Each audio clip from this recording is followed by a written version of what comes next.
Praise Lord everyone, जय मसीह की। Good morning. आप सबका मैं एक नए दिन में परमेश्वर यीशु मसीह के नाम से स्वागत करता हूं। जैसे आप सब जानते हैं कि आज हम एक बहुत ही इंपॉर्टेंट मुद्दे पर सीखने वाले हैं। आज का हमारा इंपॉर्टेंट मुद्दा है कि हम अभिषेक को किस प्रकार प्राप्त करें।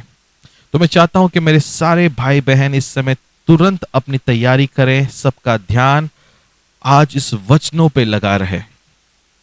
सबसे पहला चीज मैं आपसे कहना चाहता हूं प्रियो, पवित्र आत्मा जो है वो एक अभिषेक की आत्मा है। मतलब जब पवित्र आत्मा किसे छूता है वो उससे अभिषेकित करता है। इट प्योरिफाइज, उससे पवित्र बनाता है।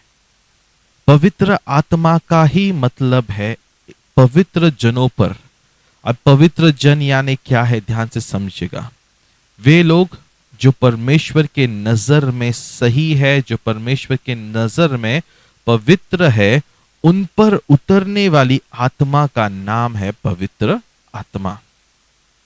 तो जब पवित्र आत्मा किसी पर उतरता है, वो पवित्र आत्मा व्यक्ति को बदलने लगता है। It starts to transform, change करने लगता है।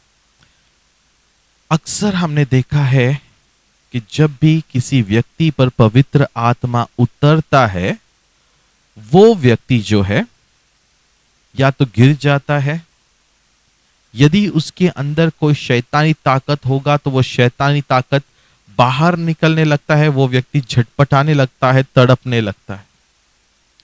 कुछ ऐसे भी लोग हैं जिन पर पवित्र आत्मा उतरने पर वो रोने लगते हैं, उनके दिल टूट जाते हैं, आंखों में आंसू भर आते हैं, हृदय शांत हो जाता है। इसका यह मतलब नहीं कि यदि कोई व्यक्ति नीचे नहीं गिरा तो उस पर अभिषेक नहीं आया। आज मैं आपको बहुत इंपॉर्टेंट मुद्दे समझाना चाहता हूं एनॉइंटिंग के बारे में, पवित्र आत्मा का अभिषेक के बारे में। आज मैं कुछ गलत फहमियों को दूर करना चाहता हूं। सबसे पहला चीज, अगर अभिषेक उतरने पर कोई व्यक्ति जमीन पर गिर जाता है तो इसका ये मतलब बिल्कुल नहीं है कि उसके अंदर कोई दुष्ट आत्मा है। इस गलत फहमियों को जल्द से जल्द निकालो। कई सारे चर्चिस में ये सिखाया जाता है प्रभु के दासों के द्वारा कि अगर किसी पर मैंने हाथ रखा और वो व्यक्ति धड़ा से नीचे गिर गया तो इसका मतलब अंदर कोई शैतानी ताकत है। बिल्कुल भी गलत। ये पूरी तरह से गलत टीचिंग है, पूरी तरह से गलत शिक्षण है। पवित्र आत्मा जब किसे छूता है, देखिए पवित्र आत्मा का शक्ति, उसका सामर्थ जो है वो हमारा इंसानी शरीर नहीं झेल पाता स्टार्टिंग में। लेकिन जितना ज्यादा मैं उसके साथ दोस्ती करूंगा, जितना ज्यादा उसके साथ सहभागिता करूंगा, मेरा बॉडी उसके पवित्रता को झेलने के लिए तैयार होने लग जाता है। फिर मैं उसके अभिषेक को झेल सकता हूं। जितना ज्यादा मैं प्रभु में बढ़ूंगा उतना ज्यादा मैं उसके अभिषेक को झेल पाता हूं, उतना ज्यादा उसके सामर्थ को मैं सहन कर सकता हूं। पवित्र आत्मा जब किसी पर उतरता है ना, सबसे पहला वो क्या करता है, किसी एक व्यक्ति को शांत करता है, उसके दिमाग को पूरी तरह से शांत कर देता है, मन को शांत कर देता है और इंसान को ऐसा लगता है कि मैं कहीं डूबता जा रहा हूं। और इस डुबाव में के कारण या इसी चीज के कारण वो इंसान शांति में गिर जाता है। दूसरा कैरेक्टर होता है, जब किसी के अंदर दुष्ट आत्मा होती है तो जैसे ही उसे छुआ जाता है, पवित्र आत्मा जैसे ही उसके शरीर को छूता है, वो दुष्ट आत्मा सामने आने लगता है। वो इंसान जमीन पर गिरेगा, या तो सांप की तरह रेंगने लगेगा, या तो पागलों की तरह उड़ी मारने लगेगा, अपने आप को पीटने लगेगा, जमीन पर पटकने लगेगा, चिल्लाने लगेगा। ये होता है पवित्र आत्मा का अभिषेक जब किसी के अंदर दुष्ट आत्मा होती है। ठीक है, हमने यीशु मसीह के सामने एक व्यक्ति को देखा जिस बच्चे के अंदर दुष्ट आत्मा थे। शिष्यों ने प्रार्थना किया लेकिन वो नहीं निकल पाया। जब यीशु मसीह के सामने लाया तब यीशु मसीह ने देखा और वचन में लिखा है कि वो जमीन पर पटक रहा था, वो जमीन पर पड़े हुए झटके मार रहा था, जैसे किसी को फिट्स आने पर जिस प्रकार व्यक्ति झटके मारता है उस प्रकार वो व्यक्ति, वो बच्चा झटके मार रहा था। और तब यीशु मसीह आकर उसके अंदर से दुष्ट आत्माओं को निकालते हैं और वो व्यक्ति ठीक हो जाता है। तो यहां पे हमें समझ में क्लियर तरीके से आता है, यदि कोई व्यक्ति जमीन पर गिर के पटक रहा है, झटके मार रहा है, तड़प रहा है, तो उसके अंदर दुष्ट आत्मा है। लेकिन कोई व्यक्ति सिर्फ पवित्र आत्मा से भरकर जमीन पे लेटा हुआ है और वो शांत है, कुछ नहीं कर रहा, तो उसके अंदर पवित्र आत्मा कार्य कर रहा है, उसके मन को बदल रहा है, उसे तैयार कर रहा है, उसे शांति, सांत्वना दे रहा है। आमीन। तीसरा पॉइंट, लोग रोने लगते हैं। मैंने कई बार मेरे हर एक सभाओं में मैंने इस चीज को हमेशा नोटिस किया है। जरूरी नहीं कि लोग गिरेंगे तभी ही पवित्र आत्मा छुएगा, ये पूरी तरह से गलत शिक्षण है। बिना गिरे भी पवित्र आत्मा व्यक्ति को छू सकता है और वो छूता है। बिना गिरे भी व्यक्ति पवित्र आत्मा से भर सकते हैं। और आपको पता है सबसे आसान तरीका जानने का कि किसी व्यक्ति को पवित्र आत्मा ने छुआ है या नहीं, वो होता है उस व्यक्ति के आंखों में आंखें डाल के देखो जब आपने उसके लिए प्रार्थना कर दिया। जैसे ही एक व्यक्ति के लिए आप प्रार्थना कर रहे हो और आमीन कहने के बाद वो व्यक्ति अपने आंखों को खोलता है, तो आपको उसकी आंखों के अंदर नमी दिखेगी, उसकी आंखों के अंदर पानी दिखेगा, उसकी आंखों में शांति आपको दिखाई देगी।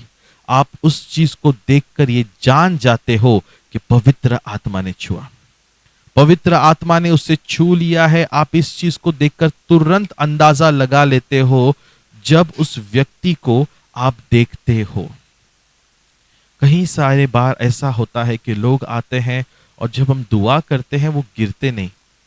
और गिरना इंपॉर्टेंट नहीं है, प्लीज जान लीजिए। मैंने अपने जीवन भर में, मेरे 7 साल की सेवा में, मैंने ऐसे पाखंडियों को भी देखा जिन्हें मैं हाथ लगाने से पहले ही ऐसे गिरते मानो जैसे कि पवित्र आत्मा ने लात दे दिया, उड़ के जा रहे हैं।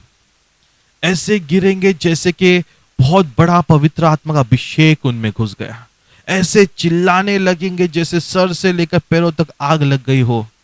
और मैं अपने आप को जांचता हूं, मैं सोचता हूं कि यार ये पवित्र आत्मा ने मुझसे तो नहीं गुजरा। एक बात आप जान लीजिएगा, जब भी आप किसी के लिए दुआ करेंगे ना, सामने वाले को पवित्र आत्मा छू रहा है कि नहीं ये आपको पता चलेगा। कैसे? 12 साल की जो स्त्री को खून बहने की समस्या थी, जब वो यीशु मसीह के पास आई, तब उस स्त्री ने जब यीशु मसीह को छुआ तो यीशु मसीह कहते हैं कि वो सामर्थ मुझ में से जाते हुए मैंने महसूस किया। इसका मतलब क्या है? इसका मतलब यह है कि जब आप किसी के लिए दुआ करोगे, आपके अंदर से वो पवित्र आत्मा सामने वाले में प्रवेश करेगा और आपको वो महसूस होगा कि आपके अंदर से कनेक्शन निकल रहा है, करंट का फ्लो हो रहा है जो सामने वाले के शरीर में प्रवेश कर रहा है। और उसमें कोई दो राय नहीं कि इंसान गिर जाएगा जब वो अभिषेक उतरने लगता है। आमीन। अब बहुत सारे पास्टर, मैं एक पास्टर को जानता हूं जिन्हें बहुत साल पहले हमने एक प्रार्थना में बुलाया था। तो उस पास्टर का थियरी ऐसा था कि उन्होंने कहा, वो पास्टर क्या करती थी, वो पास्टर एक्चुअली लोगों के लिए प्रार्थना कर रही थी। और जब वो प्रार्थना कर रही थी, आपने देखा होगा कई सारे पास्टर्स को सर पे हाथ रखते हैं, दबाते हैं, दबाते हैं, दबाते हैं, तब तक दबाते हैं जब तक आप नीचे गिर ना जाओ। कुछ पास्टर होते हैं जो धक्का मारते हैं, कुछ पास्टर्स होते हैं जो आपका सर पे दबाव डाल डालकर आपको गिराते हैं। और जैसे ही आप गिर जाते हो, वो बोलते हैं पवित्र आत्मा ने छू लिया। और यदि कोई व्यक्ति नहीं गिरता तो वो पास्टर्स का ऐसा थियरी होता है कि इसके अंदर दुष्ट आत्मा है जो उससे गिरने से रोक रहा है। आमीन। पहली बात, ये पूरी तरह से गलत थियरी है, ये पूरी तरह से एक 100% फालतू थियरी है। पूरी तरह से 100% फालतू थियरी। इस थियरी को मैं क्यों नहीं मानता? क्योंकि पहली बात, पवित्र आत्मा छूना बस एक पहला कदम है, बस एक शुरुआत है। लेकिन उसके बाद वो व्यक्ति उसके साथ रिश्ते को बरकरार रखेगा या नहीं रखेगा, यह पर्सनल चॉइस है। जब आप कलीसिया में आओगे, मैं आपके लिए दुआ कर सकता हूं, पवित्र आत्मा आपको भर देगा, आप गिर जाओगे। लेकिन उसके बाद आप कलीसिया से बाहर निकलने के बाद क्या करते हो, ये आपका पर्सनल चॉइस है। और यही रिलेशनशिप को या तो आगे बढ़ाएगा या फिर रिलेशनशिप को खत्म कर देगा। कलीसिया से बाहर निकलते ही पवित्र आत्मा आपको गुड बाय करके निकल जाएगा या आपके साथ संबंध बनाएगा, ये आपके ऊपर निर्भर है। तो पवित्र आत्मा छूने से इंसान 100% बदलेगा, कहीं लिखा नहीं है।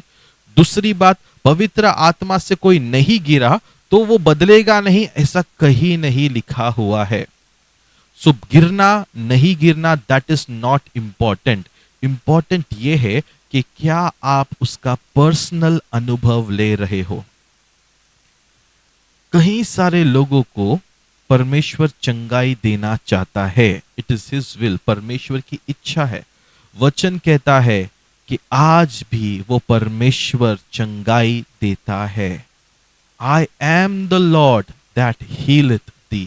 परमेश्वर के शब्द कहते हैं, हीलत का मतलब होता है, ये पास्ट टेंस नहीं लेकिन प्रेजेंट कंटिन्यूअस टेंस है। प्रेजेंट कंटिन्यूअस टेंस का मतलब होता है एक कार्य जो आज भी चल रहा है।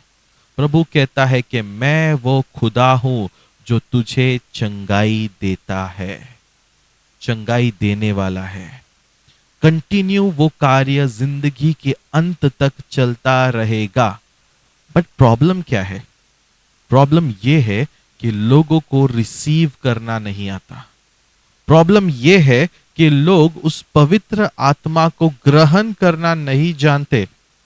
उन्हें नहीं आता कि मैं किस प्रकार रिसीव करूं।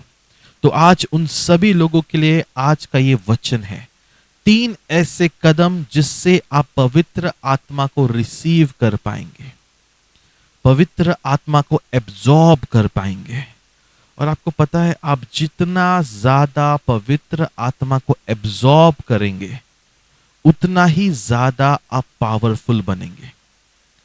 हम सबके पास स्मार्टफोन है, आमेन। हर एक व्यक्ति के पास स्मार्टफोन है, इसलिए आप सब यहां पर जुड़े हुए हो। अब स्मार्टफोन को काम करने के लिए सबसे इंपॉर्टेंट चीज है बैटरी। दुनिया का सबसे कीमती स्मार्टफोन अगर आप खरीद लोगे, लेकिन वो कंपनी कहता है कि मैं बैटरी नहीं दूंगा, तुम्हें बैटरी अलग से खरीदना है, तो आपका लाखों का वो आईफोन या लाखों का वो स्मार्टफोन किसी काम का नहीं, बिना पावर सप्लाई के, बिना करंट सप्लाई के। अब ये बैटरी क्या करता है? बैटरी ध्यान से सुनेगा क्या कार्य करता है। बैटरी जो है वो करंट को अपने अंदर स्टोर करने लगता है। करंट जब हम चार्जिंग पे लगाते हैं तो उस चार्जिंग को वो अपने अंदर समेटने लगता है, और जैसे ही उसका चार्जिंग 100% हो गया और आप जैसे ही चार्जर निकाल देते हो, उसके बाद पूरा दिन आपके स्मार्टफोन को जिंदा रखने का काम करता है वो बैटरी। उसी प्रकार हम परमेश्वर के स्मार्टफोन हैं। हम उस परमेश्वर के सुपरनैचुरल पावर हब है। हम परमेश्वर के वो संतान है जिस पर परमेश्वर अपना सामर्थ उंडेलता है। लेकिन वो सामर्थ बिना पवित्र आत्मा के कुछ नहीं है। पवित्र आत्मा वो चार्जिंग देने वाला सप्लाई है, वो बैटरी है जो हमारे शरीर को, हमारे जीवन को और हमारी आत्मा को पूरे दिन सही सलामत रखता है। अगर पवित्र आत्मा आज हमारे साथ नहीं होता तो मैं आपसे कहना चाहता हूं, हम में से कई सारे लोग आज पापों में डूबे हुए होते। हम में से कई सारे लोग आज व्यभिचार के गहराइयों में फंसे हुए होते। हम में से कई सारे लोग जो है आज प्रभु से कोसों मील दूर होते, पापों में, व्यसन में, दारू में, नशे में, गलत कार्यों में फंसे हुए होते। लेकिन धन्य हो वो पवित्र आत्मा का जो आपको हमेशा बचाए रखता है, जिसके कारण आप आज भी सुरक्षित हो, आप आज भी बेहतरीन तरीके से चल रहे हो। तो आज हम जानेंगे किस प्रकार हमें उस पवित्र आत्मा को रिसीव करना है। 3 ऐसे चीजें जिसे करने से पवित्र आत्मा हमारे अंदर प्रवेश करने लगता है। और बहुत इंपॉर्टेंट ये है कि पवित्र आत्मा आपके अंदर प्रवेश करे। अंत में मैं आपको 2 वीडियोस दिखाऊंगा जो मैंने आपको स्टार्टिंग में जो पॉइंट सिखाया था, पवित्र आत्मा से भरने के बाद व्यक्ति किस प्रकार रिएक्ट करेगा, उसके अंदर शैतान है हम कैसे जानेंगे, या उसके अंदर पवित्र आत्मा है हम कैसे जानेंगे। ये सभी चीजों को मैं आपको वीडियो से आगे बताऊंगा। लेकिन सबसे पहला पॉइंट है, सबसे पहला पॉइंट, आपको रिसीव करने के लिए आपका दिल तैयार होना जरूरी है।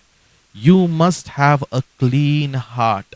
आपका दिल पवित्र होना बेहद जरूरी है। यदि आपका दिल पवित्र नहीं है तो वो पवित्र आत्मा आपके अंदर प्रवेश नहीं करेगा। और मैं बहुत खुश हूं, एक्चुअली ये परमेश्वर से मैं बहुत ज्यादा आनंदित हूं। पता है क्यों? क्योंकि प्रभु जो है वो हमारे बाहरी रूप को देखता नहीं है, वो आपकी आत्मा को पढ़ता है, आपके हृदय को पढ़ता है। ही नोज आपके दिल में क्या चल रहा है। वो जानता है कि हम में से कितने लोग आज सुबह की प्रार्थना में भूख और प्यास के साथ जुड़े हैं, कितने लोग मजबूरी के कारण जुड़े हैं, और कितने लोग स्क्रीन को बंद करके सोए हुए हैं। वो जानता है परमेश्वर पढ़ रहा है, देख रहा है।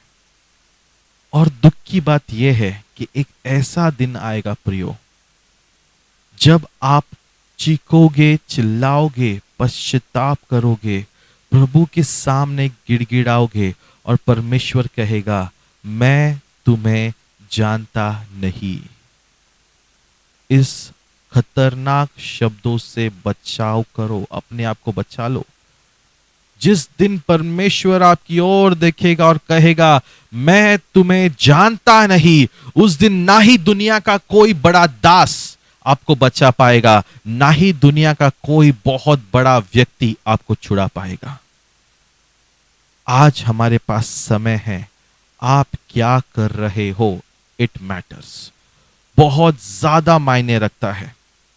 परमेश्वर तो कहेगा मेरा दास सुबह उठकर तुम्हारे लिए वचन तैयार करता था, मेरा दास अपने फैमिली को टाइम कम करके तुम्हारे लिए समय बनाता था। तुमने क्यों नहीं फायदा लिया? तुमने क्यों नहीं उस वचनों को सुना? तुमने क्यों नहीं मन की तैयारी कर ली? मैंने गए संडे को जो है एक वचन सिखाया था कि किस प्रकार परमेश्वर ने मूसे के समय लोगों से मुलाकात करने को आए। अगर आपने उस वचन को ध्यान से पढ़ा हो, देखा हो या नहीं देखा, तो मैं आप सबसे रिक्वेस्ट करूंगा फिर से YouTube पर जाकर उस वीडियो को देखिएगा। आपको यह समझ में आएगा कि परमेश्वर ने लोगों को 3 दिनों तक साफ करने के लिए, पवित्र बनने के लिए कहा, और तीसरे दिन परमेश्वर उनसे मिलने आया। अब मैं आपसे एक दिल दहलाने वाला बात कहना चाहता हूं, बहुत इंपॉर्टेंट पॉइंट है, प्लीज इसे ध्यान दीजिएगा। 2020 में यही कार्य प्रभु ने हमसे करवाया। 2020, 2021 2 साल परमेश्वर ने हर व्यक्ति को लॉकडाउन में रखा, हर व्यक्ति को परमेश्वर ने अपने घरों में बांधे रखा था, और हर एक व्यक्ति अपने घरों के अंदर रहकर पापों से पश्चाताप कर रहा था, पवित्र बन रहा था। और 2023 में परमेश्वर ने अपने आप को प्रकट करना शुरू किया। प्रियो, मेरा कहने का मतलब क्या है? जब परमेश्वर अपने आप को प्रकट कर रहा था, यहूदी लोग उसे झेल नहीं पाए। मुसीबतों के समान, तूफानों के समान वहां पे कार्य होने लगे। और आपने देखा होगा 2023 ये जो साल है, जो अभी खत्म होने पर है, ये बहुत सारे प्रॉब्लम्स को लेकर आया था। बहुत सारे लोगों का जान गया 2023 में। यदि आपको विश्वास नहीं होता तो एक बार YouTube पर जाकर हर वो इंसिडेंट जो 2023 में हुए उसे एक बार जान लेना, देख लेना। आपको पता चलेगा कि 2023 से भयानक समय की शुरुआत हो चुकी है। अब यहां पे सिर्फ दो प्रकार के लोग बाहर निकलेंगे। एक जो मोशे के समान तैयार थे, और दूसरा जो ढोंगी थे, जो नामधारी थे, अब वो भागेंगे। उन पर विपत्ति, मुसीबतें आने वाली है। बहुत सारे लोग ये सोचते हैं कि पास्टर, दुनिया में पाप करने वाले, व्यभिचार करने वाले कितने खुश है पास्टर, कितने आनंदित है। वेरी गुड, उन्हें खुश रहने दो, उन्हें आनंदित रहने दो, क्योंकि उनकी खुशी टेम्पररी है। हम जो क्रिस्त में, यीशु मसीह में मुसीबतों को झेल रहे हैं, एक ऐसा दिन आएगा जब हमारी खुशी का कोई अंत ना होगा। एक ऐसा दिन आएगा जब हम उस खुदावन के साथ अनंत काल के लिए जीते रहेंगे, जहां पे हमारे शरीर का फिर से नाश ना होगा, जहां पे कोई मृत्यु दोबारा हमें मार नहीं पाएगी। और उस समय वचन लिखता है, प्रभु कहता है, धन्य है वे जो आज दुखी है, क्योंकि उन्हें आनंदित किया जाएगा। लेकिन श्रापित है वे जो आज आनंदित है, क्योंकि यीशु मसीह के आगमन पर वो रोएंगे, वो पश्चाताप करेंगे, वो पछताएंगे कि मैंने गलती कर दी। लेकिन उनका रोना, उनका दुख का कोई अंत नहीं होगा। उनका दुख कभी खत्म नहीं होगा। ये परमेश्वर का वचन है। प्रियो, मैं आज आपसे एक चीज कहना चाहता हूं। आप जो भी परिस्थिति का सामना कर रहे हो ना, बपतिस्मा के बाद मैं जानता हूं हर एक व्यक्ति, ऑलमोस्ट हर एक व्यक्ति का परीक्षा शुरू हो चुका है। और ये बहुत खुशी की बात है। और ये बात जान लेना, मैंने आपको पहले ही बताया था कि बपतिस्मा के बाद अच्छे दिन नहीं आएंगे। बपतिस्मा के बाद सबसे पहला चीज होगा परीक्षा। और जो व्यक्ति उस परीक्षा को पार कर जाएगा, वो व्यक्ति विजेता बनेगा। लेकिन जो भी व्यक्ति परीक्षाओं को देखकर कुड़कुड़ाएगा, जो भी व्यक्ति परीक्षाओं को देखकर चिड़चिड़ा बनेगा, वो व्यक्ति उस परीक्षाओं में हार जाएगा। मैं आपसे कहना चाहता हूं, फिर से मनों को तैयार करो। जब आपका नया जीवन हुआ है, आप नए बन चुके हो।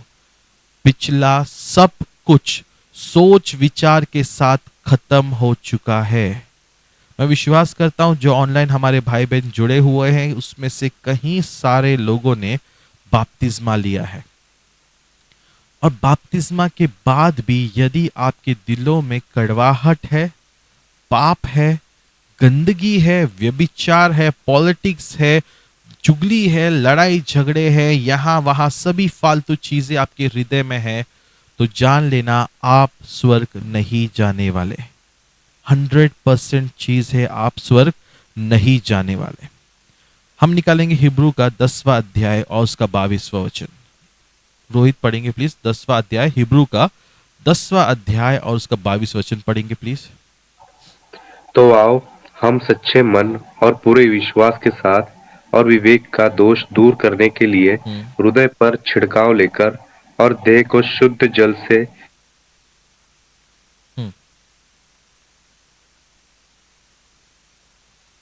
रोहित,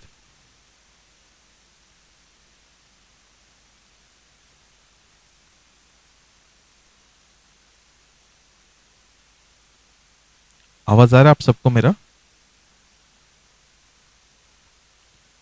ओके, पता नहीं क्या हुआ है, शायद से रोहित का कोई डिस्कनेक्शन हुआ। रोहित, आप ऑनलाइन हो? हेलो। जी। हेलो। क्या हुआ है रोहित? नहीं, मैंने वचन पूरा पढ़ लिया। ठीक है, फिर से एक बार पढ़ेंगे प्लीज। यहाँ पे मेरे सामने कुछ स्क्रीन में थोड़ा ब्लैंक हो चुका है, फिर से पढ़िएगा एक वापिस बार। पढ़ो। जा। ओके। तो आओ हम सच्चे मन और पूरे विश्वास के साथ हम्म। और विवेक का दोष दूर करने के लिए हृदय पर छिड़काव लेकर हम्म। और देह को शुद्ध जल से धुलवाकर परमेश्वर के समीप जाए। आमीन। हम परमेश्वर के समीप जाए, हमें अपने हृदय को साफ करना बेहद जरूरी है। We have to clean our heart. अगर हम अपने हृदय का पश्चाताप शुद्धिकरण न करें तो हम परमेश्वर के सामने नहीं जा पाएंगे। वचन में हम सब जानते हैं, वचन कहता है कि शुद्ध दिल के जो है वो परमेश्वर के दर्शन को पाएंगे, वो प्रभु को देखेंगे। अगर हम में से कोई भी ऐसा है जिसके मन में कड़वाहट है, गंदगी है, तो याद रखना वो कभी भी परमेश्वर के राज्य के लायक नहीं है, वो कभी भी परमेश्वर के कार्यों के योग्य नहीं है, क्योंकि उस व्यक्ति के हृदय में कड़वाहट है। एक बात प्रियो ध्यान से सुन लेना, प्रकटीकरण का अध्याय में हमें सिखाया गया है कि यीशु मसीह हमारे हृदय के दरवाजे पे खड़े होकर खटखटा रहे हैं। जब परमेश्वर हमारे हृदय के दरवाजे पे खटखटाते हैं, इसका मतलब क्या है? स्वर्ग जाने का एकमात्र रास्ता यीशु मसीह है, जो आपके हृदय में बसता है। यीशु मसीह मेरे शरीर में नहीं, मेरे टैटू बनाने से नहीं, ना ही किसी कार्य से दिखता है, लेकिन वो मेरे दिल में बसने वाला परमेश्वर है। और स्वर्ग अगर हम जाएंगे तो हमारे कर्मों से नहीं, लेकिन यीशु मसीह पर विश्वास से स्वर्गीय राज पाएंगे। आजकल ऐसे भी अन्य जाति लोग हैं जो भले ही सबके सामने दिखावा ना करे कि मैं क्रिश्चियन हूं, लेकिन अपने दिल की गहराई से वो यीशु पर भरोसा करते हैं। आज भी कहीं सारे ऐसे मुसलमान भाई बहन हैं जो दिल की गहराई से यीशु मसीह पर विश्वास करते हैं, लेकिन उनके समाज में ये चीज अलाउड नहीं। उनके समाज में उन्हें काफिर माना जाता है और ऐसे प्रकार के लोगों को मार दिया जाता है। तो अपने परिवार के डर के कारण वे लोग परमेश्वर यीशु पर विश्वास करते हुए भी दिखा नहीं सकते। आपको सुनकर आश्चर्य होगा, ईरान नाम का एक देश है। इस समय ईरान नाम का एक देश है, आप गूगल में मैप में सर्च कर लीजिएगा।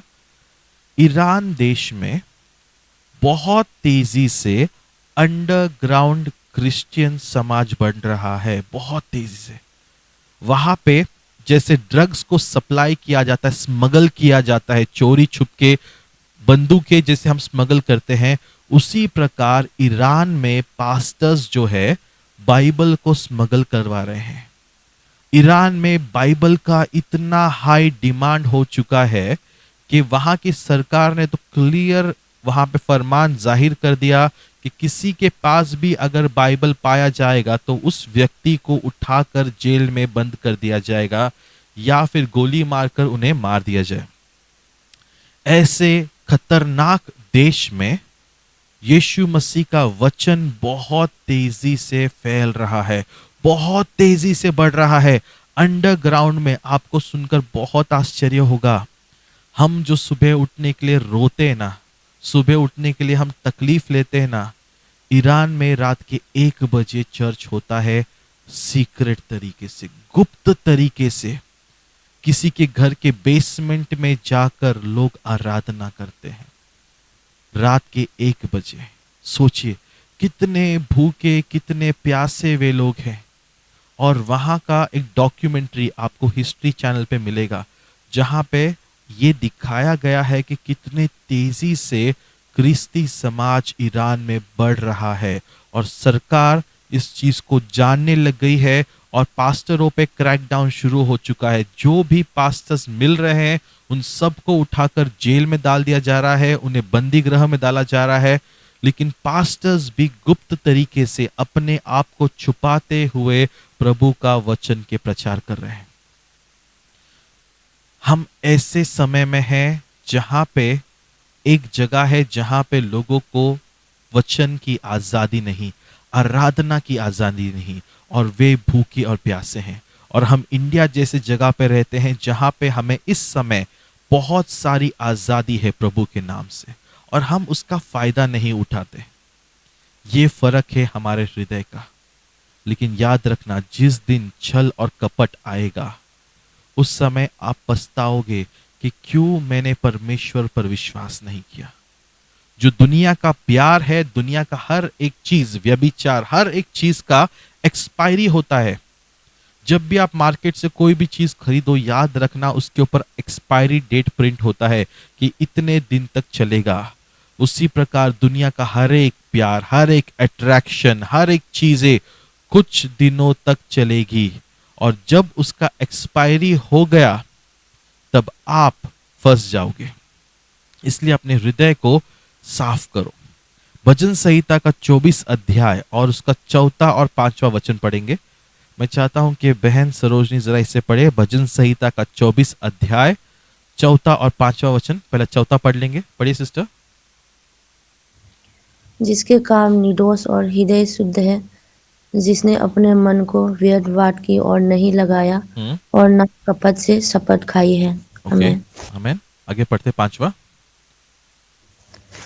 वो यहोवा की ओर से आशीष पाएगा और अपने उद्धार करने वाले परमेश्वर की ओर से धर्मी ठहरेंगे। आमीन, आमीन। वचन को आप सबने ध्यान से पढ़ा है। मैं फिर से आपको वचन दिखाना चाहता हूं। वचन कहता है, जो भी शुद्ध मन के है, जिनका हृदय निष्कलंक और शुद्ध है, वचन 5 में कहा है कि वे ही लोग परमेश्वर की ओर से आशीष को पाएंगे। Please understand this thing. आपका आशीष कहां पे रुका हुआ है? आपका आशीष आपके दिल की साफ सफाई पर रुका हुआ है। जितना साफ आपका हृदय होगा उतना ही आशीष आप पाओगे। लेकिन जितना कपटी आपका मन होगा, जितना गंदा आपका दिल होगा, उतना ही आप मुसीबतों का सामना करोगे, उतना ही रुकावटें आएंगे। मैं आपसे कहना चाहता हूं, एक बार ऐसा मेरे साथ एक घटना हुई थी जिसने मुझे लाइफ लॉन्ग एक एक्सपीरियंस दिया, इस वचन का एक्सपीरियंस दिया। एक बार ऐसे हुआ था 3-4 साल पहले, या उससे भी ज्यादा होगा। मैं अपने घर में बैठा हूं और एक बहन आती है और मुझसे कहती है कि पास्टर, ये व्यक्ति आपके बारे में ऐसा ऐसा बोल रहे हैं, ये व्यक्ति आपके खिलाफ ऐसे ऐसे बोल रहे हैं। और जब मैंने उस शब्दों को सुना, मेरा दिल बहुत नाराज हो गया, मैं बहुत गुस्सा, चिड़चिड़ा हो गया। और मेरे मुंह से मैंने कुछ गलत शब्द, गाली वगैरह नहीं, लेकिन मैंने कुछ कड़क गलत शब्द मैंने कह दिया कि इनकी हिम्मत कैसे हुई मेरे खिलाफ ऐसे बात करने के लिए। और मैंने कुछ कठोर शब्दों का इस्तेमाल किया कि प्रभु देख लेगा, प्रभु दंडित करेगा। कुछ तो मैंने उन्हें बुरा कहा। जैसे ही मैंने बुरा कहा, उस समय कुछ अनुभव नहीं हुआ, कुछ महसूस नहीं हुआ। लेकिन कुछ देर बाद पवित्र आत्मा ने मुझसे बात किया और कहा कि तूने मुझे नाराज किया। और मैं बहुत आश्चर्य में था, क्योंकि मैं पूरा दिन बहुत उपास में था, उसकी करीब था। ये बहन आने से पहले मैं बहुत ज्यादा अच्छे मूड में, अच्छे अभिषेक में था। तब मैंने पवित्र आत्मा से पूछा, मैंने ऐसा क्या किया पवित्र आत्मा? तब उसने मुझे कोई जवाब नहीं दिया, लेकिन पिक्चर के समान जो जो मैंने बोला वो सभी चीजों को मेरे सामने लाया। और जैसी वो चीजें मेरे सामने आए, मेरा दिल टूट गया और मैं बहुत ज्यादा गिल्टी फील करने लगा।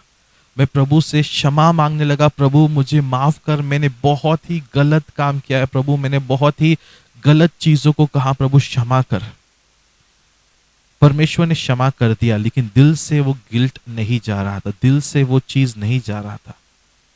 तब मैंने क्या किया, उसी दिन शाम को जाकर दुकान से जिनके खिलाफ मैंने गलत चीजों को बोला, मैंने उनके लिए नए कपड़ों को खरीदा। और जिस व्यक्ति ने मुझे आकर, जो व्यक्ति था जो नारद मुनि का काम कर रहा था, उस नारद मुनि के हाथ में मैंने उस कपड़ों को दे दिया और कहा कि प्लीज आप जाकर उस परिवार को ये कपड़े दे देना और उनसे कहना कि पास्टर ने आपके लिए दिया है।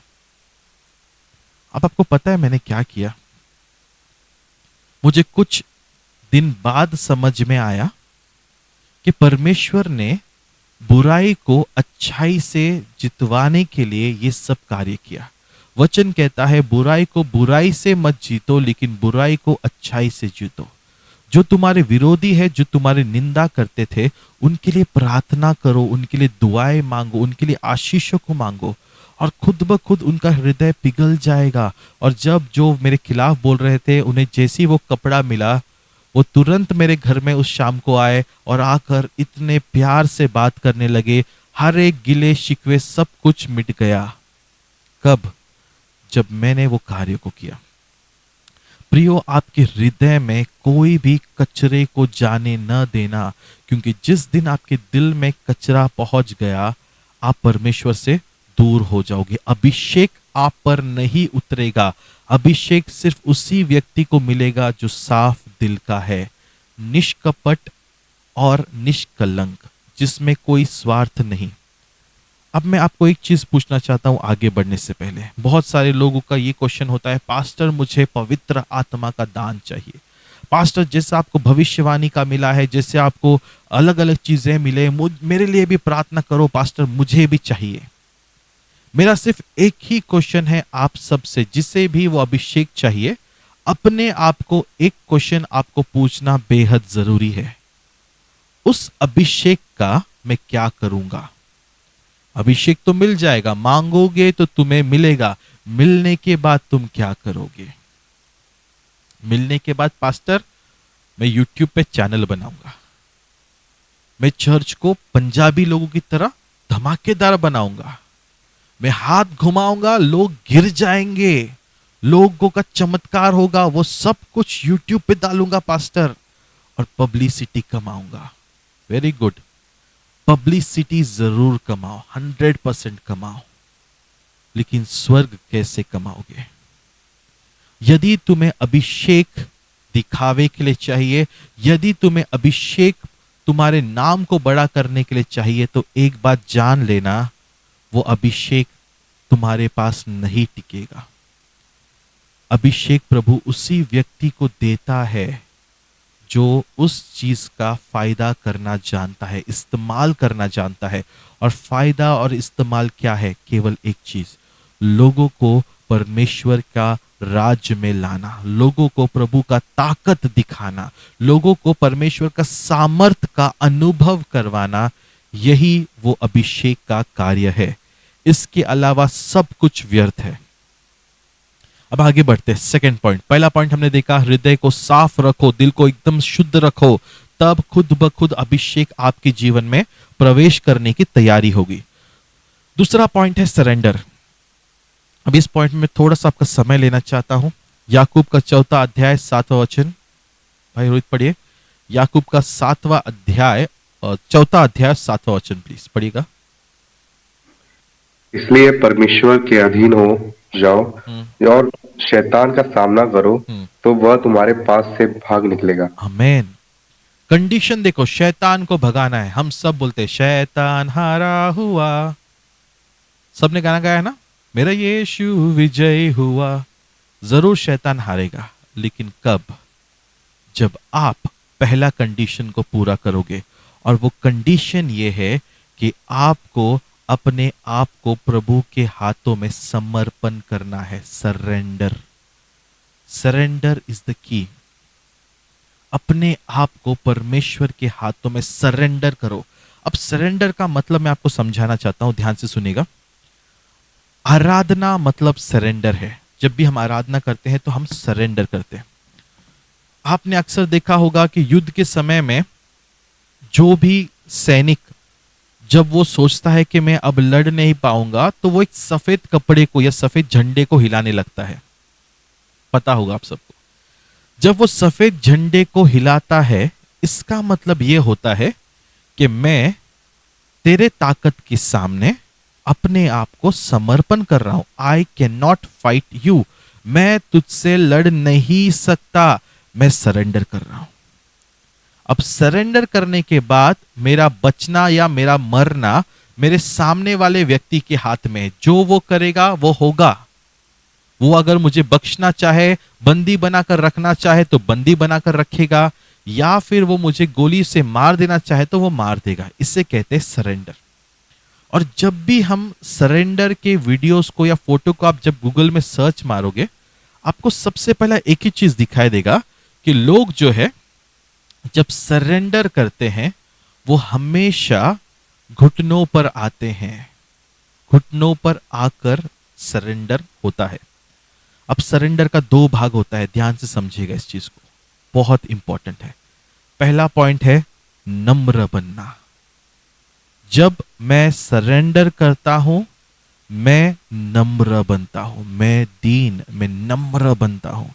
और दूसरा होता है उसके आज्ञा का पालन करना।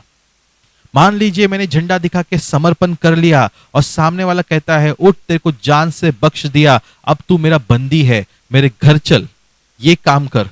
और आप बोलोगे नहीं नहीं ये काम के लिए मेरे को पैसे लगेंगे, तो वो क्या करेगा?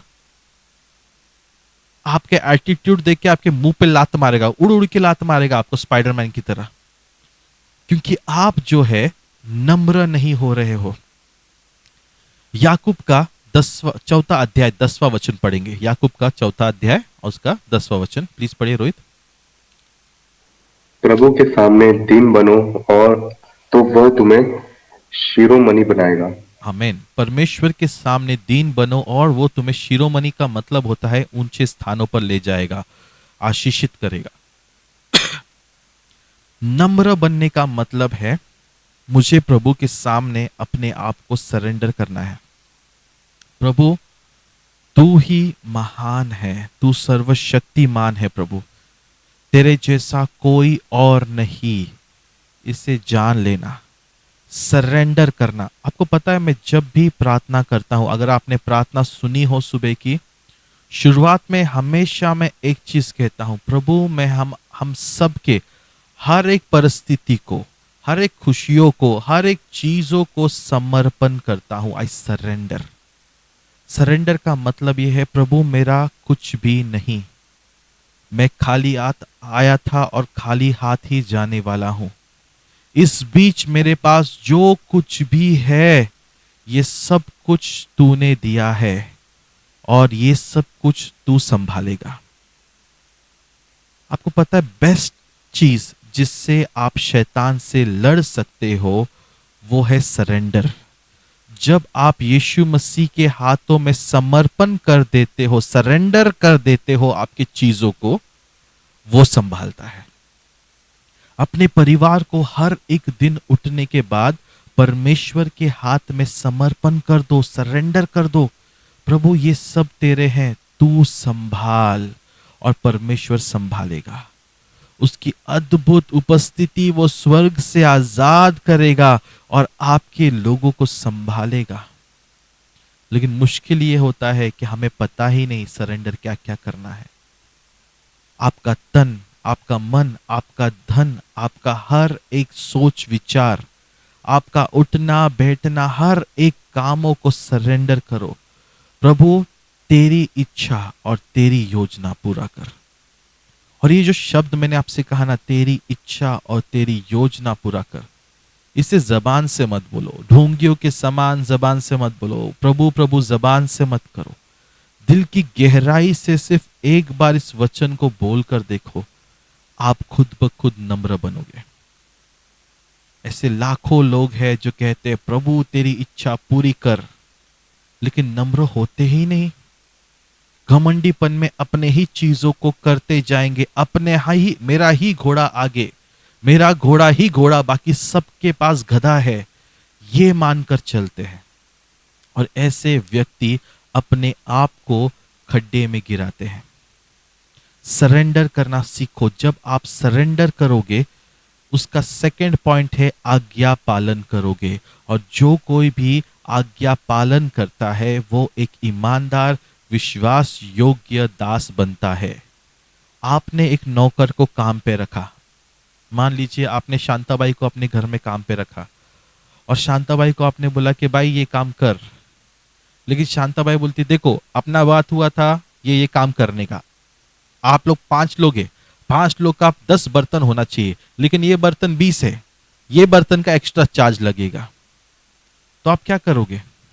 ऐसे काम वाली को लेकर आप क्या करोगे? आप उसको पहली फुर्सत में लात मार के भगा दोगे।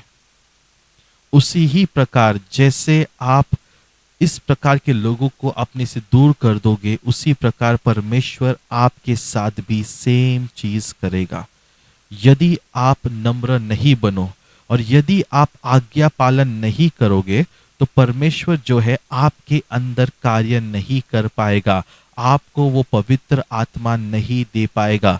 और भले ही आप कुछ भी करके आप अपना नाम तो बना लोगे, लेकिन पवित्र आत्मा आपको नहीं चला पाएगा। और जो भी चीजें बिना पवित्र आत्मा का बना है, वो जरूर ढह जाएगा, वो जरूर गिर जाएगा। आप अच्छे वचन सिखाकर एक अच्छा प्रचारक बन सकते हो आपकी बुद्धि से। यहाँ वहां से वीडियोस देखकर मैं अपने मेंटालिटी से, अपने टैलेंट से मैं अच्छा वचन प्रचार कर सकता हूँ, लेकिन वो वचन बिना पवित्र आत्मा के कुछ नहीं है। आप एक अच्छे शिक्षक बनोगे, लेकिन आप एक अच्छा दास कभी नहीं बन सकते, कभी नहीं, क्योंकि वचन बिना पवित्र आत्मा के अधूरा है। और पवित्र आत्मा किसी को भी नहीं मिलता। मैं चाहकर भी किसी को पवित्र आत्मा नहीं दे सकता, क्योंकि वो ट्रांसफर होने वाला या मेरी इच्छा से देने बांटने वाला प्रसाद नहीं है जो मैं किसी को भी बांटता फिरूं। ये पवित्र आत्मा उसी व्यक्ति को मिलेगा जिसके अंदर ये 3 कंडीशन पूरे होंगे। पहला कंडीशन हमने देखा, साफ हृदय का पर्सन। दूसरा, एक ऐसा व्यक्ति जो अपने आप को परमेश्वर के हाथों में सरेंडर कर चुका है। और तीसरा और आखिरी पर्सन, ओबीडियंस के बारे में एक पॉइंट आपको बताना चाहूंगा। याकूब का पहला अध्याय 22 वचन, याकूब का पहला अध्याय 22 वचन पढ़िएगा रोहित जरा। परंतु वचन पर चलने वाले बनो, और केवल सुनने वाले ही नहीं जो अपने आप को धोखा देते हैं। आमीन, आमीन। वचन कितना सुंदर कह रहा है कि वचन पर चलने वाले बनो, सिर्फ सुनने वाले नहीं। और जो केवल सुनते हैं लेकिन वचन पर चलते नहीं, वे अपने आप को धोखा दे रहे हैं। प्रियो, आज अगर आप वचन पढ़ रहे हो, वचन को सुन रहे हो, पास्टर सिखा रहा है, मैं सुन रहा हूं, लेकिन एक कान से सुनकर एक कान से यदि मैं छोड़ देता हूं, तो आप वचन पर चलने वाले व्यक्ति नहीं हो। आपके अंदर ओबीडियंस नहीं है और आपके अंदर आज्ञा पालन नहीं होने के कारण परमेश्वर आपको स्वर्ग नहीं ले जाएगा। परमेश्वर आपको स्वर्ग राज में कभी प्रवेश नहीं करवाएगा, क्योंकि आपके अंदर आज्ञा पालन नहीं है। हवा का जो पाप था वो था आज्ञा पालन न करना। हवा और आदम ने यही काम किया था, आज्ञा को भंग किया। जब परमेश्वर ने कहा इस फल को नहीं खाना, शैतान के बहकावे में आके उन्होंने वही किया जो उन्हें नहीं करना चाहिए था। हर जगह पे आपको शैतान मिलेगा। शैतान का काम ही है भड़काना, शैतान का काम ही है इंसान को बरमाना, कंफ्यूज करना। लेकिन आपको पता है, यदि कोई व्यक्ति आपको बरमाता है, आपको फुसलाता है, तो प्रभु उसका न्याय तो जरूर करेगा। उस व्यक्ति को तो 100% नरक मिलेगा, लेकिन उसके साथ प्रभु आपको भी 100% दंडित करेगा। कारण क्या है? कारण एक ही है, तेरे को दिमाग जो दिया गया था ना, ये शोपीस नहीं है, इस्तेमाल करने को दिया गया है। तूने सोच विचार क्यों नहीं किया? उसने कहा चलो दारू पीते हैं, एक पैक पीने से कुछ नहीं होता। बाइबल में लिखा है कि देखो बाइबल के लोग दारू पीते थे, एक सिप से क्या मरेगा, कुछ नहीं। लेकिन पास्टर फिर मैं एक सिप पी गया, वो एक सिप मेरा 10 सिप कब हो गया मुझे समझ में नहीं आया। और कुछ घंटे बाद जब मुझे होश आया तो मैंने देखा कि मैं गटर के बाजू में पड़ा हुआ हूं। गलती किसका है? गलती तुम्हारा है, क्योंकि तुमने बरमाने वालों की बातों को सुना। यदि तुम धर्मी हो, यदि तुम सच्चे परमेश्वर के फॉलोअर हो, उसके पीछे चलते हो और अपने आप को क्रिस्ती कहते हो, तो तुम्हें सोचना जरूरी है, आज्ञा पालन करना बेहद बेहद जरूरी है। और अगर मैं आज्ञा पालन नहीं करूंगा तो आप जरूर परमेश्वर से दूर हो जाओगे। तीसरा और आखिरी पॉइंट, अब ये पॉइंट पे ध्यान से सुनिएगा। पहला, मेरा दिल साफ है। दूसरा, मैं सरेंडर करता हूं, आई सरेंडर। जब भी अभिषेक का समय होता है चर्च में, मैं अपने आप को समर्पित करता हूं। प्रभु, मैं यहां हूं, जो चाहे तुम मेरे अंदर कर, जो चाहे तुम मेरे हृदय में, मेरे जीवन में कार्य कर। प्रभु, आज तुम मेरे लिए कार्य कर। और जब आप इस शब्दों को कहोगे, आप पवित्र आत्मा को परमिशन दे रहे हो आपके शरीर में, आपके मनों में घुसकर कार्य करना। और वो क्या करेगा? जैसे ही वो आपके शरीर में घुसेगा, वो काटेगा। किस चीज को काटेगा? हर वो पाप, हर वो गंदगी जो प्रभु के ओर से नहीं है, उससे वो काट देगा। दर्द होगा, चुभेगा, तकलीफ होगा, होने दो। उस दर्द को झेलना बहुत अच्छा है, क्योंकि आप साफ बन रहे हो और कुछ दिन बाद आप उस दर्द पर विजय पा जाओगे और प्रभु को धन्यवाद करोगे कि परमेश्वर तूने बचा लिया। आमीन। जब आप इस दोनों कंडीशन को पूरा कर जाओगे, तब तीसरा और आखिरी कंडीशन है, पवित्र आत्मा को अपने अंदर आने का अनुमति दो। अब इस पॉइंट को मैं समझाता हूं। यहां पे हम सबसे पहले निकालेंगे पहला कुरिन्ती करास का 6वां अध्याय 19 और 20 वचन पढ़ेंगे। कुरिन्ती करास का 6वां अध्याय 19 और 20 वचन। सिस्टर पढ़िएगा एक बार, सिस्टर सरोजनी पढ़िए। क्या तुम नहीं जानते कि तुम्हारी देह पवित्र आत्मा का मंदिर है, जो तुम में बसा हुआ है, और तुम्हें तो परमेश्वर की ओर से मिला है, और तुम अपने नहीं हो, क्योंकि दाम देकर मोल लिए गए हो। इसलिए अपनी देह के द्वारा परमेश्वर की महिमा करो। आमीन। क्या तुम नहीं जानते कि तुम्हारा शरीर पवित्र आत्मा का मंदिर है? आमीन। कितने सुंदर शब्दों को प्रभु ने कहा। हमारा शरीर हमारा नहीं, लेकिन उस परमेश्वर का मंदिर है, उस खुदावन का मंदिर है, जिसमें वो पवित्र आत्मा निवास करता है।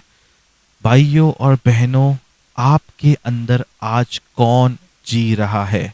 आपके अंदर आज कौन बस रहा है? इसे जांच लेना। आपका शरीर बनाया गया है पवित्र आत्मा को रहने के लिए, और रहने का मतलब है 24 घंटे आपके साथ रहना। लेकिन हम क्या करते हैं? हम आधा समय शैतान को देते हैं, आधा समय पवित्र आत्मा को देते हैं, और पवित्र आत्मा है ना, ऐसे घर में नहीं रहना चाहता। मान लीजिए अगर आपको किसी ऐसे घर में रखा जाए, मैं आपको मेरे एक एक्सपीरियंस याद दिलाता हूँ। जब मैं बहुत जवान था, तब एक बार मैं अपने फ्रेंड के घर में गया। अब सब कॉल सेंटर के लोग थे। अब जैसे मैं उसके घर में पहुंचा, तो उसने मेरे को कहा चलो अपन एक नाइट आउट करते हैं, आ जाओ घर पे। तो मैं गया, और जब मैं उसके घर में गया तो मैंने देखा कि दरवाजा खोलते ही पूरे घर में धुआं है, मानो जैसे बादल छा चुके पूरे घर में। अब जैसे मैं अंदर एंटर कर चुका, मुझे पता चला कि ये स्वर्गीय बादल नहीं, लेकिन सिगरेट के द्वारा रचा हुआ ये बादल था। और आपको सुनकर आश्चर्य होगा, ये बादल जो था उसका 2 BHK का फ्लैट था। मैंने उससे कहा यार मुझे बहुत सांस लेने तकलीफ हो रहा है, मुझे ना एक अच्छे रूम में रख। तो जो उसका अच्छा रूम था ना, उस अच्छे रूम में भी वो बादल मंडरा रहा था। ना मैं सिगरेट स्मोक करता था, ना मैं ड्रिंक करता था, तो मुझे ये सब चीज़ों से बहुत तकलीफ होने लगा। अब मैं उसके घर में आया हूँ बहुत दूर। अब रात के 2-3 बज गए, उसने खाना ला कर दिया, बोला भाई खाना खा, ये खा वो खा। सब पिए हुए हैं, सब स्मोक कर रहे हैं, सब वहाँ पे पार्टी चालू है, और उस स्मोक के बीच में बहुत ज़्यादा तकलीफ भरा वो समय था। सांस लेने में दिक्कत हो रही थी। तो इस समय इस चीज़ को देखकर मैं वहाँ से उससे कहा कि भाई कुछ भी हो जाए, मुझे अर्जेंट किसी होटल में शिफ्ट कर। मैं यहाँ पे और कुछ देर और रहूँगा तो फिर पक्का मैं यहाँ से डायरेक्ट हॉस्पिटल पहुँच जाऊँगा, मुझे यहाँ से निकाल। उसने मुझे रातों रात एक होटल बुक किया और वहां पे उसने मुझे शिफ्ट कर दिया। कहने का तात्पर्य क्या है? अगर आपको किसी ऐसे घर में रहना पड़ा जो पूरी तरह से गंदगी से भरा हुआ है, आप झाड़ू मारोगे दिन में, रात में पूरी तरह से दारू के बॉटल्स धुएं से भर दोगे, तो क्या आप ऐसे घर में जी पाओगे? बिल्कुल भी नहीं। उसी प्रकार आपका शरीर या तो पवित्रता में चलाओ या फिर पापों के हाथों में समर्पित कर दो। आप अपने शरीर में पवित्र रहते हुए पाप नहीं कर सकते, या पापों को जीते हुए पवित्र मत बनो। दो नाव पे सवार मत होना। अब बहुत सारे पाप ऐसे हैं जिसे परमेश्वर नजरअंदाज कर देता है। और नजरअंदाज करने का कारण क्या है? दावीद बहुत बड़ा पापी था। दावीद ने खून किया, व्यभिचार किया, बहुत सारी चीजें दावीद ने किए, फिर भी परमेश्वर ने क्षमा किया। पता है क्यों? एकमात्र कारण था, दावीद ने अपने दिल को कभी गंदा होने नहीं दिया। बेतशेबा के समय बस उसने जो गलती की, जो गंदगी में फंसा, जिसके कारण उसने खून किया, उसके बाद दावीद ने कभी भी अपने हृदय में प्रभु को छोड़कर किसी और इंसान को स्थान नहीं दिया, कभी नहीं। इसीलिए दावीद बहुत अच्छा जीवन जिया। आपको पता है, मैं ये क्वेश्चन पूछना चाहता हूं, कितनों को ये पता है कि बाइबल का पहला मंदिर किसने बांधा? कोई बता सकता है बाइबल में जो पहला परमेश्वर का मंदिर था वो किस राजा ने बांधा? कोई बता सकता है? जिसे भी पता है माइक चालू करके बोल सकते हैं।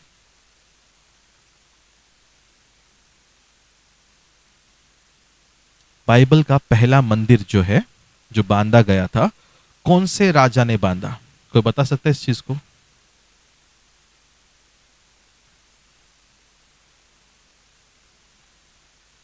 David pastor. No sister, not David.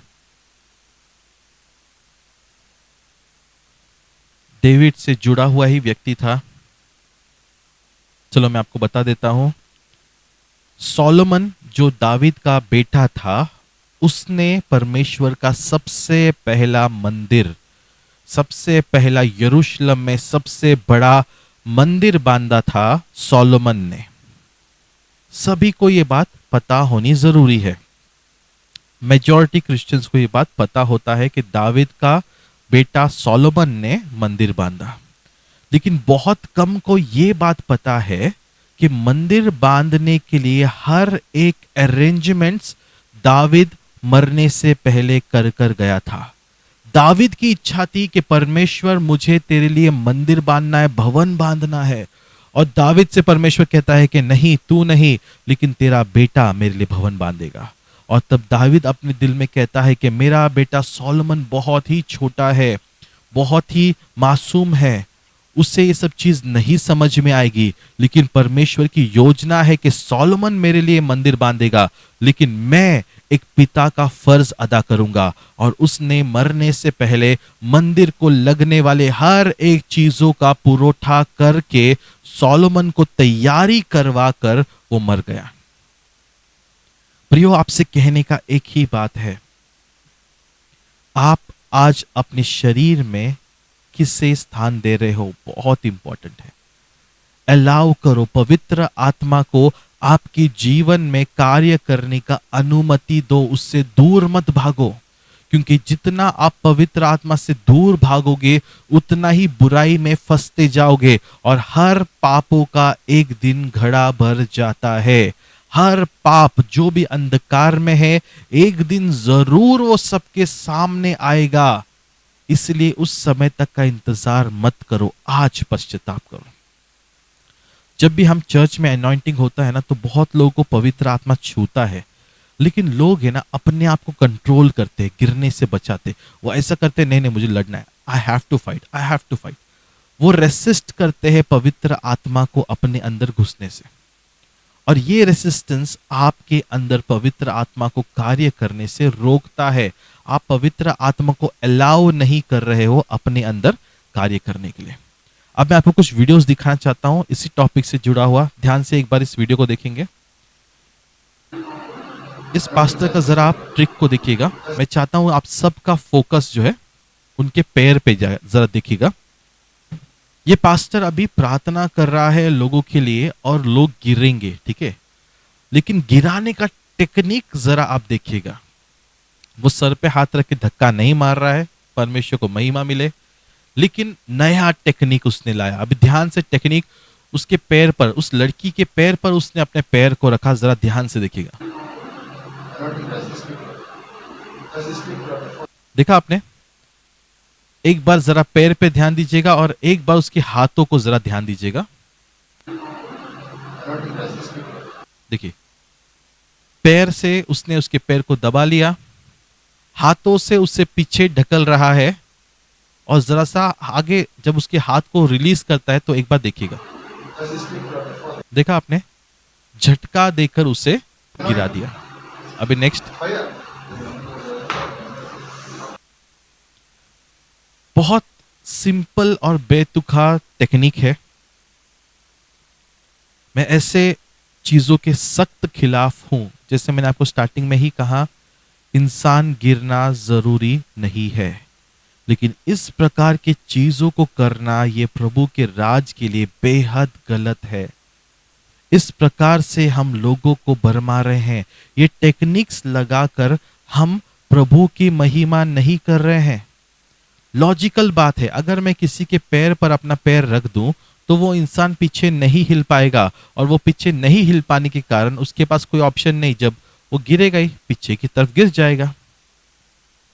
कुछ लोग रेसिस्ट करते हैं, लेकिन जो रेसिस्ट करते हैं वो क्या करते हैं, जब आपको छुआ जाता है आप पीछे पीछे जाने लगते हो खुद ब खुद, गिरने के लिए नहीं, लेकिन आप अपने आप को गिरने से बचाने के लिए कंट्रोल करने लगते हो, आप सरेंडर नहीं कर रहे।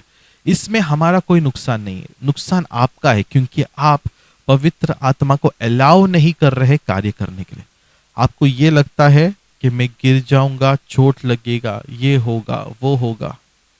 मैं आपसे कहता हूं, मैंने अपने जीवन में लोगों को बहुत तेजी से, बहुत जोर से गिरते हुए देखा है, लेकिन जब वो उठते हैं तो वो कहते हैं मुझे कुछ भी दर्द महसूस नहीं हो रहा है। गिराने वाला पवित्र आत्मा है तो बचाने वाला भी वो है। हम अक्सर कलीसिया में लोगों को पहले से पीछे खड़ा रखते हैं, क्योंकि कौन कब गिरे हम नहीं जानते। लेकिन इसका ये मतलब नहीं कि हमें इस प्रकार के टेक्निकों का इस्तेमाल करके लोगों को जबरदस्ती गिराना है, लोगों को जबरदस्ती धक्के देना है। ये सभी चीजें आज कलीसिया में हो रही है। तो क्या ये अभिषेक है? हाँ, हो सकता है अभिषेक है। हो सकता है जो सेकंड जो लड़की गिरी, रेड कलर की जो ड्रेस में थी, वो जो गिरी, उस पर मैं अभिषेक को देख सकता हूं, मैं समझ सकता हूं कि हाँ वो अभिषेक से गिरी। लेकिन जो पहली बार गिरी उससे धक्का दिया गया था, आपने देखा उसके हाथों को पुश किया गया, जिसके कारण वो पीछे गिरी। अब ऐसे भरपूर वीडियोस आपको मिल जाएंगे जिसके कारण आज क्रिश्चियंस को ट्रोल किया जा रहा है। आज यीशु मसीह के लोगों पर अभिषेक को लेकर लोग मजाक बना रहे हैं। कोई पास्टर आता है जो सर पर हाथ रख के धक्का मारता है, कोई पास्टर आता है जो जबरदस्त से खींच के गिराता है। मैं आपको एक और वीडियो दिखाता हूं। इस वीडियो में जरा आप देखिएगा कि किस प्रकार इस पास्टर ने क्या किया। आप खुद एक बार देख लीजिए, फिर बात करेंगे।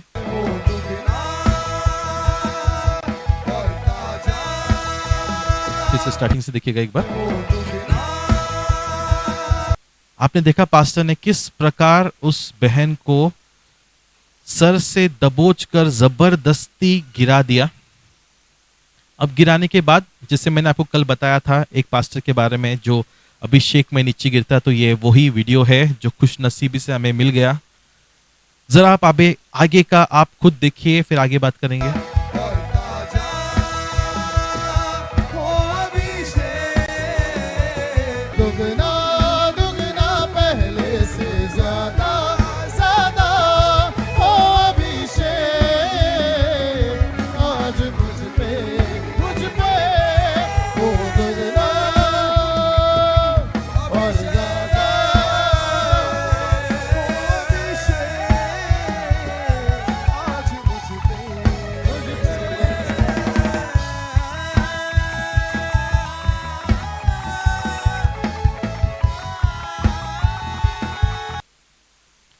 आप सबका ध्यान फिर से एक बार इस वीडियो के सीन पर लाना चाहता हूं, जरा देखिएगा यहाँ पे। अब यहाँ पे मजा है।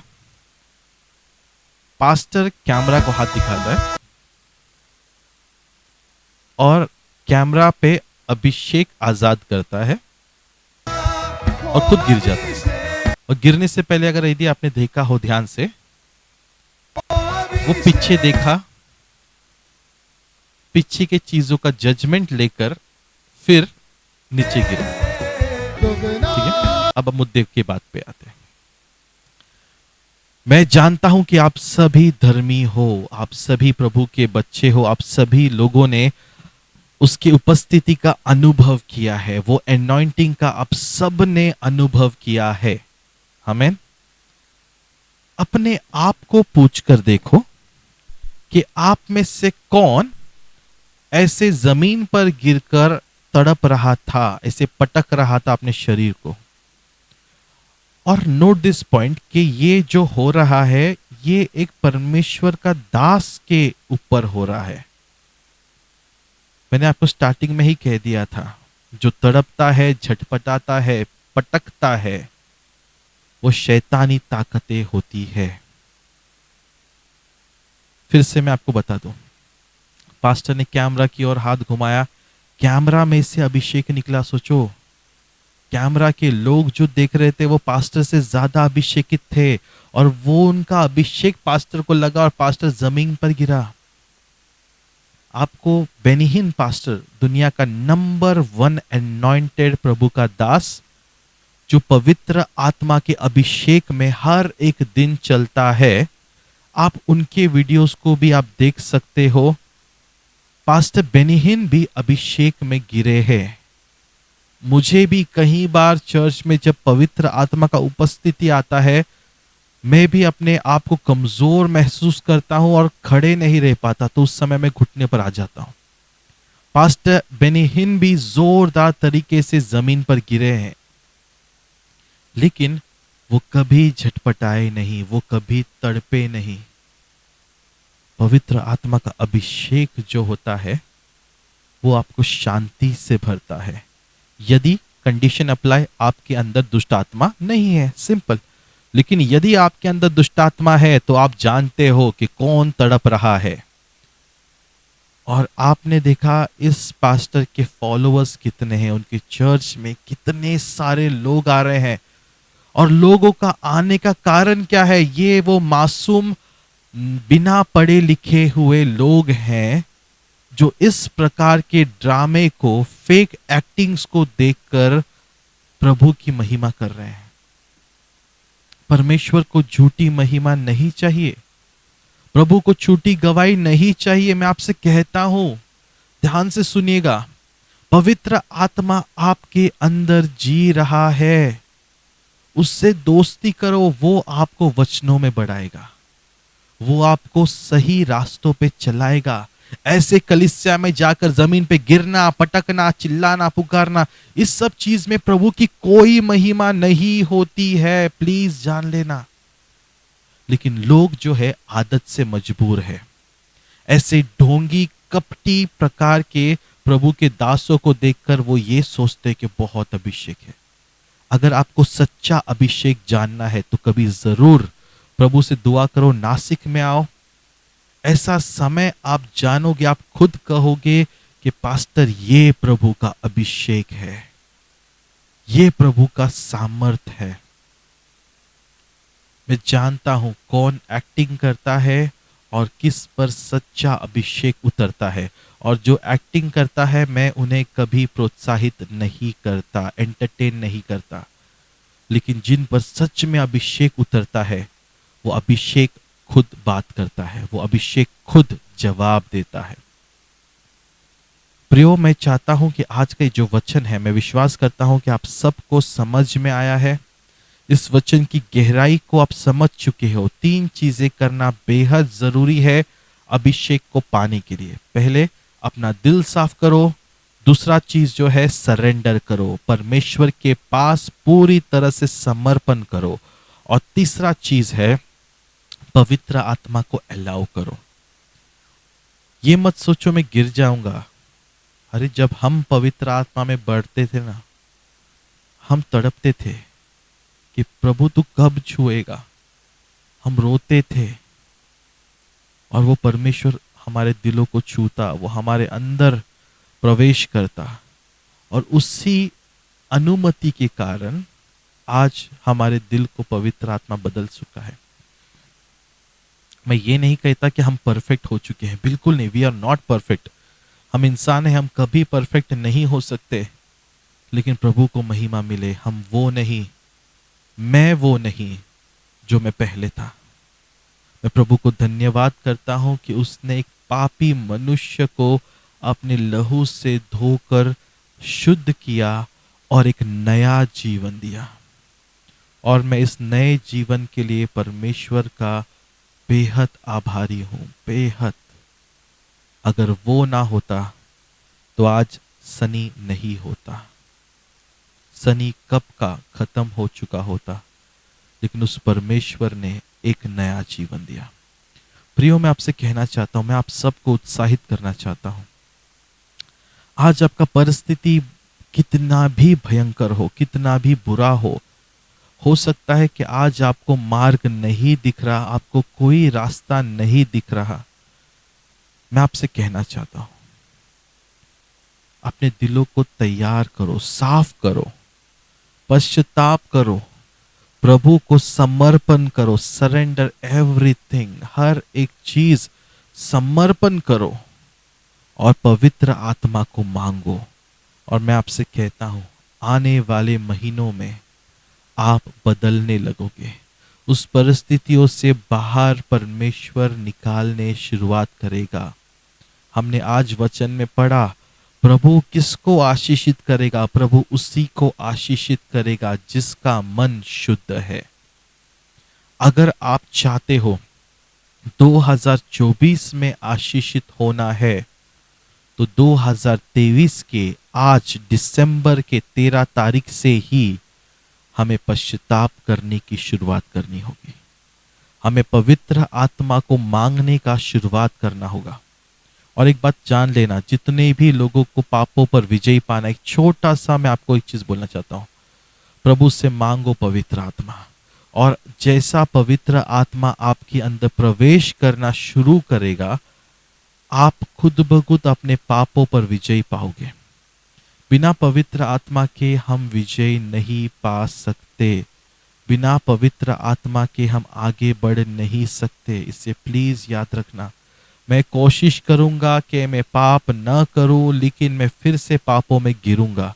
लेकिन जब पवित्र आत्मा मेरे अंदर विराजमान होता है, जब वो मेरे अंदर बसता है, वो मुझे बचाएगा और वो मुझे चलाएगा। आमीन। मैं आशा करता हूं कि आज का ये वचन आप सबको समझ में आया है, और आप इस वचन पर सिर्फ सुनने वाले नहीं, लेकिन इस वचन पर चलने वाले और कार्य करने वाले बनोगे। आमीन। तो इसी प्रकार मैं आशा करता हूं कि आप सभी प्रभु में बढ़ेंगे। प्रभु आपके साथ रहे। God bless you.